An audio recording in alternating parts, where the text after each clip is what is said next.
What is going on, guys? Jason Burke here, Styles Clash for Life, coming at you on YouTube, and today I've got some football focus. The Pittsburgh Steelers just finished their Week 6 matchup at home against the Tampa Bay Buccaneers in Week 6 of the 2022 NFL season, and the NFL is a week-to-week league. I can never really figure out the NFL for as long as we go. First, I want to apologize for the same shirt. I recorded 3 videos in the span of 12 hours, so you're seeing the same shirt all week. But Pittsburgh and Tampa Bay, this game had all the makings of a potential slaughter. Pittsburgh should have gotten destroyed in this game, coming off the most lopsided loss in like 20-something years to the Bills, where they destroyed us by dozens and dozens of points. Tampa obviously coming in kind of trying to find themselves, Brady coming in to play angry, Godwin and Mike Evans both getting healthy at the right time. Coming back here to Pittsburgh, we came into this game with a lot of injuries. Obviously, our best player, TJ Watt, still not playing. Our second best player on defense, Minkah Fitzpatrick, coming into this game not playing in the secondary. 3 other guys in the secondary not playing in this game. No Ahkello Witherspoon, no Cameron Sutton, no Levi Wallace. That is our starting all-star safety, and all 3 of our starting cornerbacks all not playing on defense, on top of TJ Watt and starting D-tackle DeMarvin Leal. That is 6 starters and 4 people in the secondary, all injured against a healthy Buccaneers team that puts up a lot of points. This should have been a slaughter. Not to mention the fact that also, on offense, Pat Freiermuth, the safety blanket, burgeoning star tight end for the Steelers, was concussed and not playing in this game either. And then if I told you on top of that Kenny Pickett, our starting quarterback, got concussed in the third quarter, you would have said Tampa comes in and wins this game by 30 points. I predicted a 31 or 38-3 halftime Tampa Bay lead. I've never been so negative coming into a game before, but considering what happened last week plus all the injuries, Pittsburgh was supposed to get destroyed in this game. Not only did the Steelers not get destroyed in this game, Pittsburgh won this game. The NFL is so unpredictable and so wild and so week to week. This is the biggest upset that I've seen in a long, long time. Upset of the year in the NFL, in my opinion, if not multiple years. This was crazy. Pittsburgh gets the win 20-18, and I've got a lot to discuss here. I don't know how this happened, to be honest with you, but this backup defense without 6 starters came in and played very, very well. Tampa did not score a touchdown until 4 minutes and 50 seconds left to go in the entire game. Through 3 quarters, Pittsburgh allowed 4 field goals. In the first half, they only had allowed 6 points until a very bad 2-minute drill where the Steelers just gave the ball right back to Tampa at the 50-yard line. Very bad clock management, very bad play management at the end of the first half allows Tampa to get a field goal and go into the half with 9 points. Just 3 field goals allowed by this defense in the first half. Pittsburgh goes up 10-9 at the end of the first half. Then comes down, Tampa scores the field goal. Pittsburgh gets a big kick return from Steven Sims. Really beautiful return. He's done a great job solidifying his spot on special teams. And we can't get the touchdown. Kenny Pickett goes down. We can't get the ball in the end zone. We settle for a field goal. It seems like it's going to be Tampa's time to come out and finish us off. And then in the next drive, Kenny Pickett goes down with a concussion. So you're thinking, okay, Tampa just took a long time to get there, but you know eventually they're going to turn it on. You know Brady's going to lead some drives down the field. You know it's going to become a Tampa Bay slaughter at some point, and it just never did. Pittsburgh's defense played with so much heart, so many 3rd and short conversions, so many goal line stands, so many opportunities inside the 20 and the 10 where the Steeler defense really just got push. The defensive line got a lot of push and got in the backfield. Several plays on 3rd down where guys like Larry Ogunjobi and Cam Hayward got hits on Brady to make errant throws.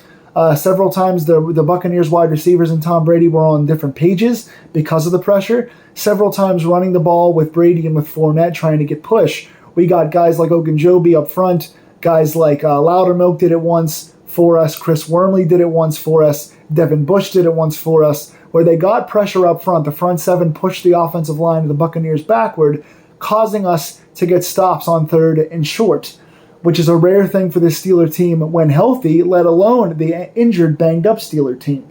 So really interesting game. Offensively, it took us a while to get going. We came out with a nice opening drive touchdown. Pickett looked really good on some nice short throws. Short but decisive, made some good plays, got into the end zone on a touchdown pass in the first half to Najee Harris on a nice little outplay where Najee caught the ball wide open on the side of the field and walked in. And Pittsburgh didn't do anything offensively really after that. A couple field goals. but did not score any points for the rest of Pickett's time in there. He goes out, Mitch Trubisky comes in. First couple of drives for Trubisky, nothing doing until a nice, beautiful touchdown drive. Trubisky finds Connor Hayward on a long pass on a broken play for the Bucs defense, and then finds Chase Claypool. We'll talk about Chase Claypool for a go-ahead touchdown. And then they hold the ball, get a couple of nice third down conversions to Claypool, and get a Trubisky run outside the pocket to seal the game. So a go-ahead touchdown for Trubisky when the game is tied, and then a big way to run the clock down and finish the game for the Steelers offense. So two big Trubisky drives we'll discuss. Kenny Pickett in this game, 11 for 18, just 67 yards, one touchdown, no picks. You can say no turnovers is a big positive. The opening drive touchdown was really nice. A couple of nice passes from Pickett to Pickens, once again on comeback routes. We'll discuss how good the wide receivers played at certain spots today. But aside from that one opening drive touchdown, not much to talk about from Kenny Pickett. Trubisky comes in 9 for 12, 144 yards, one touchdown, no picks. So again, two touchdowns, 20 points total for the offense today, no turnovers. Those are big positives. You got to see the offense kind of progressing down the field. It's a slow kind of dink and dunk offense. Pickett's still kind of getting his feet wet. The offensive line is still kind of meh. There's no real run game to speak of, but they're trying. Najee Harris just 14 carries, 42 yards, just 3 yards a carry. Most of his 42 yards came on two nice carries for 20 yards, so half of his total came on 2 carries. The other 12 carries went for just 22 yards, so less than 2 yards a carry minus 2 good carries today. But the wide receivers, I have to give a lot of credit to. Chase Claypool, big-time star on the helmet. Give this guy a game ball. Chase Claypool came to play today. 7 catches, 96 yards, and a touchdown. Claypool came in clutch today. 3rd and 16 after Mason Cole snapped the ball behind Trubisky, and Trubisky had to go run and dive on it. It was a 3rd and 16 late in the fourth quarter. Chase Claypool goes and gets a nice conversion. Really good catch across the middle. Breaks a tackle to extend and get the first down. Does that a second time in this game kind of earlier on as well. And then a third down conversion when Trubisky throws it up on the sideline, and Claypool goes and gets a beautiful catch, extending his arms to the sideline, taps the toes, gets the elbow down. Beautiful sideline catch. 3 third down conversions on nice catches where he either made a beautiful sideline catch or caught a nice downfield third down catch and then got past the sticks on his own. Plus the nice touchdown. Trubisky found Claypool on a nice route, got open on the inside, made a tough catch in a small window. So 4 clutch catches, 3 third down conversions, and a beautiful touchdown. Claypool was the offensive player of the game by a country freaking mile today. This is probably one of the best Chase Claypool games I've ever seen in my entire life. Chase Claypool really answered the call. His season high 96, just 4 shy of a 100-yard game. Really nice plays today. No drops, no real bad plays. Had a couple of little short end-around plays on the jet sweep too. But really nice out of Claypool. I want to give Deontay Johnson credit too. His stat line's not going to read as much. 5 catches for 28 yards. Doesn't seem like much at all. A lot of short passes. But Deontay was catching the ball very nicely. He went down to the turf to catch, I think it was like a 6 or 7 yard ball, but kind of a low throw by Pickett. Made a nice catch on that. Pickett also on the outside threw a very high ball. It was only a 4-yard completion, but Deontay went up and got a hands catch. Deontay was catching a lot of stuff on the sidelines with his hands. And again, I know it's just 28 yards, but he caught all of his targets, no drops, made some really nice catches and with his hands. So I want to give Deontay credit today for responding back with some nice hands catches, even though his stat line's not very impressive. Also, I want to give Pickett a shout-out, just 3 for 27, but caught every target that was in his general vicinity. He's just really good at coming back to the ball and making hands catches on release plays, and also the one-on-one sideline balls that are well covered. 2 of his 3 catches were just beautiful, beautiful. He got nice separation on a comeback ball and made a nice catch, and then 2 catches on the sidelines when the guy was all over him, just blanketing him. And he made 2 nice catches there, so caught all of his big targets today as well. So the wide receivers, no drops, nice hands catches, nice third down conversions, and Claypool with a beautiful touchdown. Got to give those wide receivers some credit. It wasn't a flashy game by any means, just 144 for Trubisky and 67 for Kenny Pickett. but they came through when they had to. Also, a nice 2 catches, 49 yards for Connor Hayward, who came in today with no Freiermuth. Hayward was playing a lot at wide receiver. Got a 45-yard play down the field on a broken play. Caught the ball in the middle of the field, ran down, and got 45 yards, leading to the Claypool go-ahead touchdown. So nice play by Connor Hayward as well. The negatives on offense, the play calling is still not great. Trubisky, actually, when he came in, was throwing the ball beyond the sticks for the third downs. That was beautiful. Both third and longs in the fourth quarter, Trubisky threw the ball at the sticks, and the guys made plays. So I give credit there.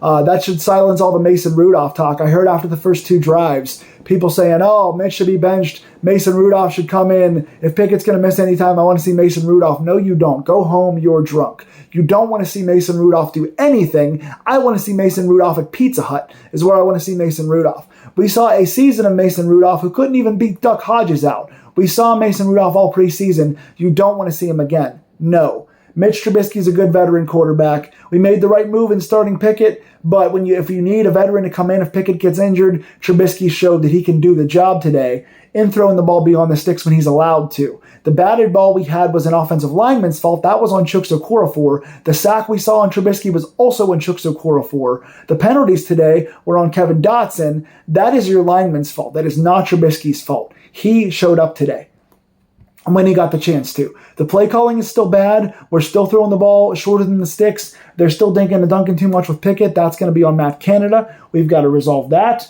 And again, a big negative on the offense besides the play calling goes to the offensive line. Bad management at the end of the first half. That's more on Tomlin. I'm going to give that to a Tomlin and Canada kind of co-blame there. Offensive line, 3 penalties from Kevin Dotson in this game. I want to say one was a hands to the face and 2 were holding or something like that. Either way, 3 penalties for Dotson. When you got a bad offense, you got no run game, and you got a rookie quarterback in there, you cannot be having pre-snap penalties or during play penalties to get yourself in a second and third and long. Our offense is not built for that. Kevin Dotson, 3 penalties on him today, including the concussion play for Pickett. He held on Pickett, and Pickett threw it up, and Deontay Johnson came back to the play, came back to the floating ball, caught the ball, broke a tackle, got like a 35-yard play, beautiful Deontay Johnson play that was wiped out by a Kevin Dotson hold. So Dotson held and got the quarterback hit. If you're going to hold, the commentator said this too, if you're going to hold,